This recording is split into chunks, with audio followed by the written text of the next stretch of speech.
I move just a bit so I almost can't see the box behind a couple of heads, and my arm touches Mum's. When I feel her, straight away the mess on my chest relaxes and lets me take half an almost good in-breath. Nearly a whole one, right before it stabs me all the way through to my back and kazams like a rocket down to my toes. I'm pretty sure I can hear it laughing. Timing is everything, sucker. And by the way, that's another thing I know, that you can't trust your timing, no matter how good it's been in the past. Not even for people as excellently funny as Ronnie Barker or Dave Allen or Bob Mortimer or Jax.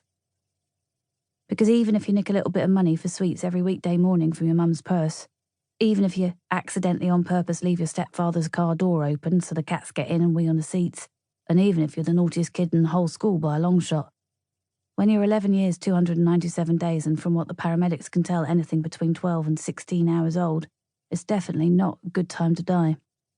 Stare straight ahead and think about nothing. Chapter 3. Sadie. Squashed into the end of the pew, with my body leaning into the shape of the space that Norman's made, I could feel the tense and release of his arms, as his small boy hands curled in and out of fists.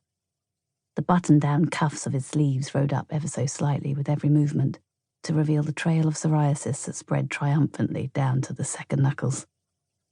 His face was blank as a brick, dry eyes staring straight ahead. "Just hold on, son.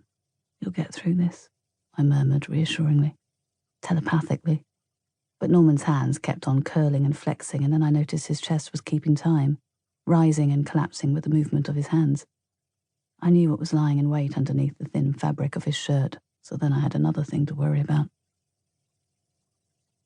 I had to admit it looked like he wasn't getting my message, possibly because my best telepathic motherly voice was being all but drowned out by the other very much louder one that lived in luxury inside my head.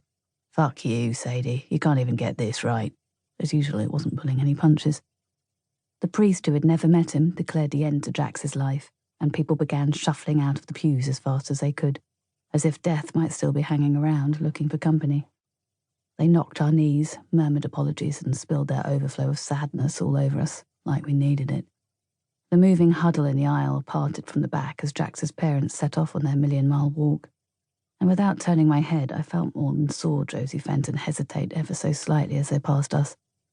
But then they were gone, and my son's eyes remained fixed on some invisible point that I could only hope lay somewhere far, far beyond the awfulness of the moment. A good 40 minutes after the last person had left, I reached for Norman's nearest hand and closed it gently between mine. The chill of the empty church had sidled deep into my bones, and I was shocked at the heat of his raw knuckles on my palms. The voice in my head began stage whispering nonsense louder, and Norman's hand stayed rigid in its fist. But I didn't need that voice to tell me what I'd already figured out about 38 minutes before. I wasn't going to be nearly enough for this. Chapter 4. There's a good chance Norman's father is one of 4 people.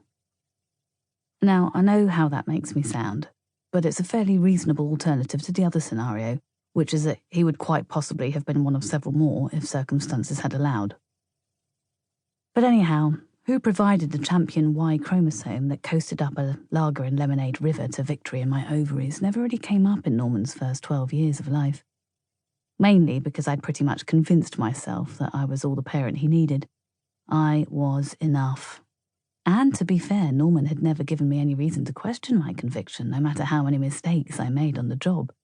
And there's been a lot, believe me, which you probably do, based on first impressions. I never knew a thing about boys until I became the mother of one, even though in theory a boy is just a smaller version of a man, and clearly I thought I knew quite a lot about them at one point. As a general rule, I've found men don't really require any complicated directions, so you're pretty much guaranteed to get exactly what's on the tin when you bring one home. It serves you right most of the time.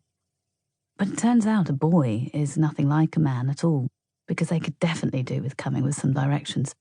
And when you bring one of them home, before you even get him through the front door, he's already got your heart scrunched up in his fat baby fist like a bad betting slip, and he's starting to squeeze.